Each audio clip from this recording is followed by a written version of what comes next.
Hey guys, so yesterday we talked about, is it recording? Okay, good. It's recording this time. Yesterday we talked about how to graph sine and cosine, and we talked about really what those big differences between the amplitude and the period were. Today we're going to talk about what happens if you make different transformations of sine or cosine.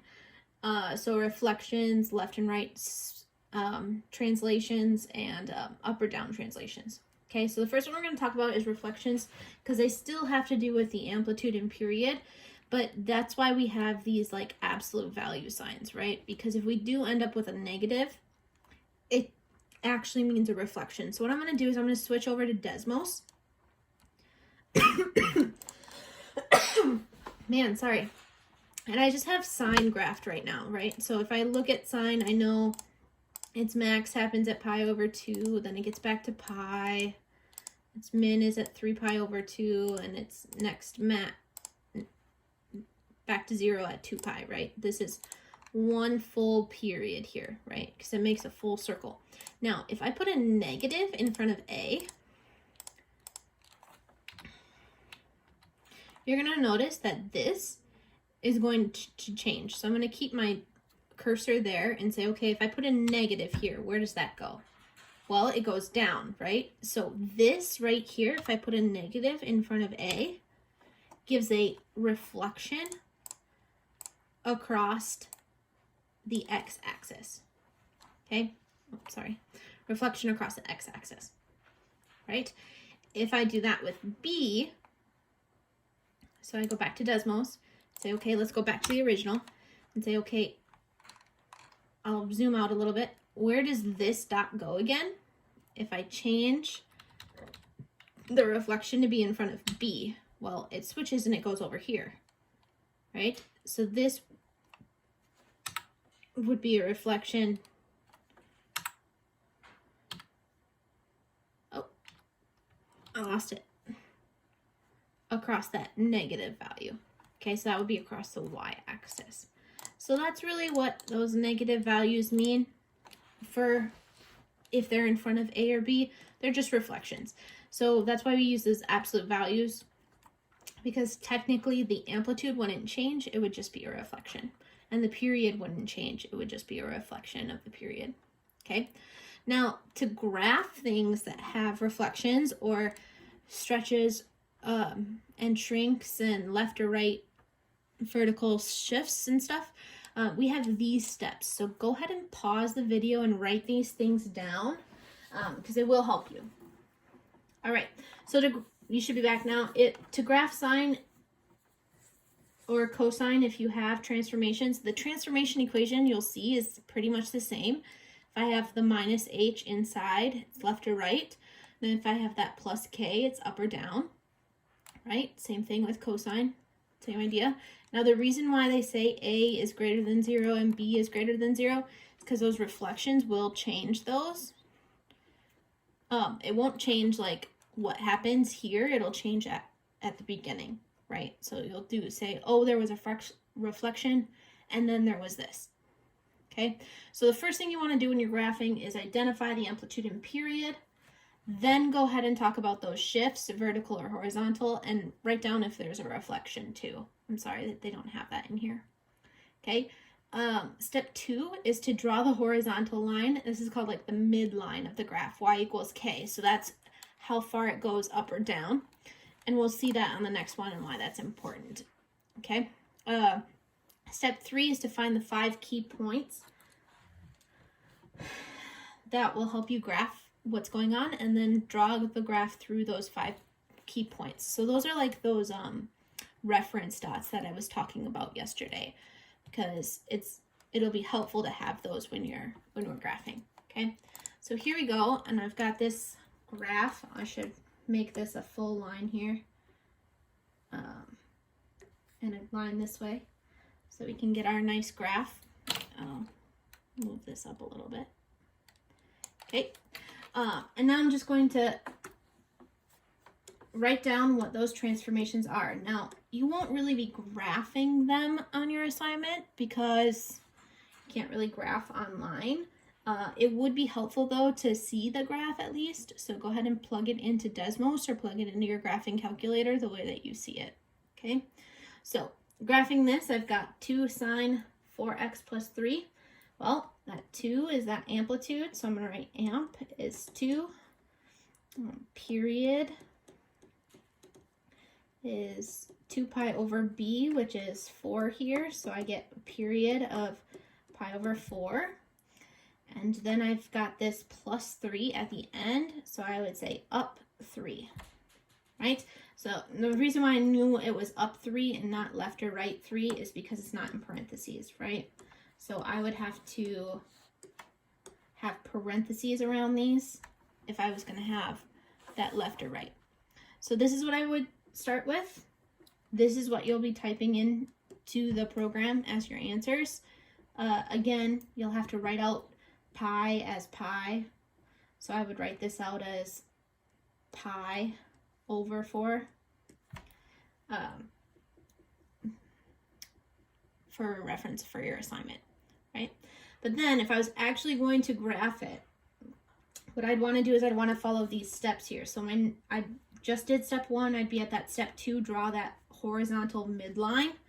So this idea is this midline just went up 3, right? So my axis would be up 3. So I draw a line. I'm just going to pretend this is, oh man, draw a straight line if I can, up 3. I'm just going to pretend this is 3. I'll draw in regular lines in just a second. So 1, 2, 3, 4, 5. Okay, now I went up 2 from here, from my midline. I went to 5 because I know my amp is 2. So I know it's going to go 2 from the midline, right? And then I'm still on this axis. So I'm going to go 1, 2, 3, 4. And say I'm going to cut my circle. Instead of 2 pi, it's going to happen in pi over 2. Wow. This should be pi over 2, guys. If you caught that earlier, great job. Right? So this is pi over 2. And then I'm going to draw my reference dots, those first 5 dots that tell me what where the graph goes. Okay? So if I'm talking about sine, I know it starts at the midline. So I'd say, again, let's make this marker thin. I'd say, okay, it starts right here. And then at 90 degrees, it goes up. At 180 degrees, it's back at 0. And again, I'm just going up 2 because the amp was 2. And then I'm going to go down 2, which means I would be at 1 there. Then I'd be back here at 0. So this would be 1 full period. And that's what the graph would look like. Okay, so if I wanted to keep going with it, I'll change this to red to black. I would follow this pattern, right? I'd go 1, 2, 3, 4. This right here would be negative pi over 2 because I'm going a period backwards. And I could keep going with it if I wanted to, right? I'd just keep going, yada, yada, yada. Because it's periodic. It's just going to keep going on and on forever like this, right? So this is what this graph would look like. All right, for the next one. Same thing. I'm saying, okay, my amp is 5. My period is 2 pi over b, which is 1/2. So I'd have 2 pi over 1/2, which I'd flip and multiply this. So this would be 2 pi times 2 over 1, or 4 pi. Okay, and I notice I don't have any up or down, so I'm not changing my midline. But I do have this minus 3 pi in here, which means that I would actually be going to the right 3 pi. Okay, so on my graph, I'm saying, okay, well, cosine starts at its amplitude. So I know it's going to start up at 5 somewhere, 3, 4, 5. It's going to go down 5 as well, so I'll draw those lines in there. I know that 1, 2, 3, 4, 1 full cycle is going to be 4 pi, but this right transformation means that I need to go over 3 more pi. 3 pi.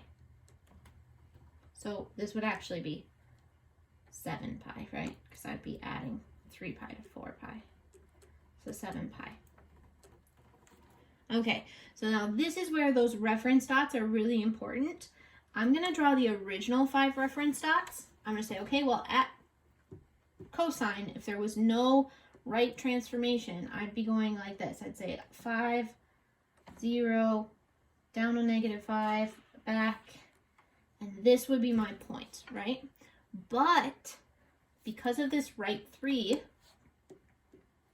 this is what I need to do. I need to take this dot and say 1, 2, 3 right here. And this dot and say 1, 2, 3 right here. And this dot and say 1, 2, 3 right here. And I'm going to say this dot and I'm going to move it 1, 2, 3 right here. Okay, so now all I care about are those big red dots, which I feel like I'm missing one. Am I? Oh, no, I'm not. Oh, yes, I am. This dot right here would move over here, right? 1, 2, 3. Okay, I was missing one, right? And then I'm going to connect just the red dots. I'm not going to care about those black dots because those were just to help me graph it, right? After I graph it, I'm actually going to end up erasing these black dots. Putting those little lines back where they were. So that was 5, and this would have been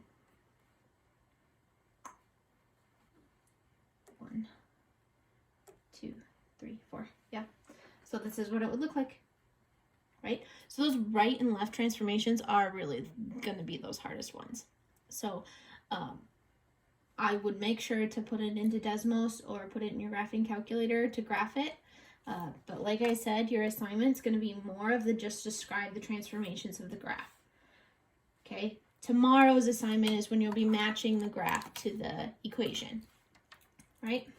So if I'm going to graph this, what I'm going to say, or if I'm going to describe the graph, what I have to list is I have to list out all of the transformations. So I'm going to say my amplitude is 1, my period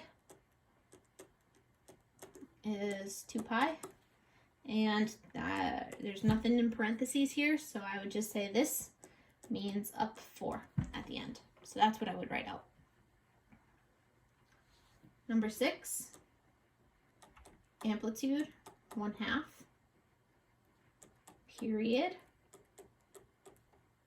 I don't have anything in front of x again, so it would just be 2 pi. And then this minus pi over 2 would be right pi over 2. Okay. 7, I have 1 in front of my sign, so my amp is 1. My period is 2 pi because there's not anything in front of that x either. I have plus pi in here, so this would be left pi. And then I have a -1 at the end, so I'd say down, not up, down 1. All right.